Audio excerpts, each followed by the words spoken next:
स्वागत है। आज हम वैदिक ज्योतिष के एक बहुत ही दिलचस्प पहलू पर बात कर रहे हैं। जन्म कुंडली के जो 12 भाव होते हैं, उनमें सूर्य का क्या असर होता है, इसे समझेंगे।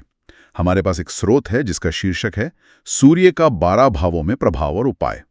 तो आज हम इसी के आधार पर समझने की कोशिश करेंगे कि सूर्य, जो ज्योतिष में अहम, आत्मविश्वास, आत्मा का प्रतीक है, वो हमारी जिंदगी के अलग अलग हिस्सों पर, मतलब व्यक्तित्व, परिवार, करियर, इन सब पर कैसे असर डाल सकता है। और हाँ, इस स्रोत में कुछ सरल उपाय भी दिए गए हैं, उन पर भी नजर डालेंगे। चलिए शुरू करते हैं, देखते हैं इसमें क्या है। तो स्रोत के हिसाब से सूर्य के कई अच्छे प्रभाव हो सकते हैं। एक जो मुख्य बात मुझे लगी वो ये है कि सूर्य की स्थिति अक्सर हमारे कॉन्फिडेंस और पब्लिक लाइफ से जुड़ी होती है। जैसे पहले भाव में हो तो ये मजबूत आत्मविश्वास दे सकता है, लीडरशिप क्वालिटीज दे सकता है। हाँ, बिल्कुल। दूसरे भाव में वाणी का प्रभाव बढ़ सकता है या शायद सरकारी स्रोतों से कुछ आय का संकेत हो। जी। तीसरे भाव में साहस, हिम्मत, ऐसी चीजें। और करियर के लिए खासतौर पर 10वें भाव में सूर्य हो तो सफलता और नाम मिल सकता है। ये तो है। और 11वें में आर्थिक लाभ की संभावना बढ़ जाती है। कुछ और भी हैं, जैसे चौथे भाव में माँ का सम्मान या प्रॉपर्टी का लाभ, या 5वें भाव में अच्छी बुद्धि। हाँ, ये तो हो गए सकारात्मक पहलू। लेकिन जैसा अक्सर होता है, इसी सूर्य के कुछ चुनौतीपूर्ण प्रभाव भी बताए गए हैं स्रोत में।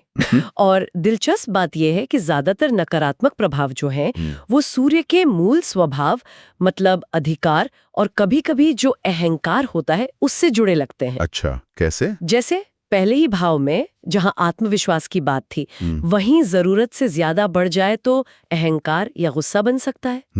दूसरे भाव में वाणी कठोर हो सकती है या परिवार में थोड़ी नोकझोंक। तीसरे में छोटे भाई बहनों से कुछ मतभेद की बात है।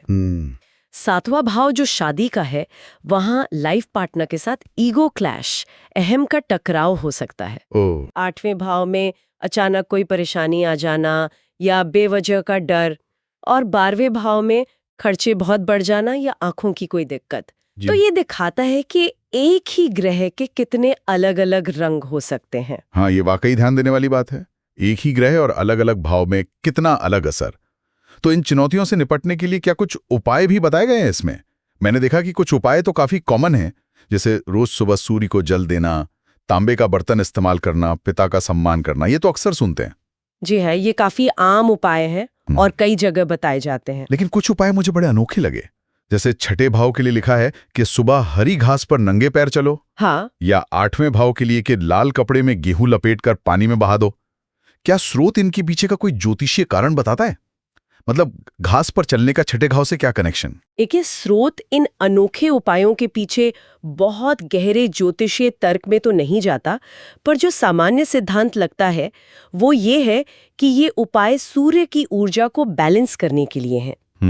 मतलब नेगेटिव असर कम हो और पॉजिटिव असर को थोड़ी ताकत मिले। अच्छा। जैसे छठा भाव रोज की दिनचर्या, सेहत, रुकावटों से जुड़ा है, तो शायद घास पर चलना एक तरह से प्रकृति से जुड़कर सेहत और शांति पाने का तरीका हो सकता है। और 8वां भाव अचानक होने वाली घटनाओं, छुपी हुई चीजों का है, तो पानी में कुछ बहाना शायद नेगेटिविटी को दूर करने का एक सिंबॉलिक तरीका माना गया हो।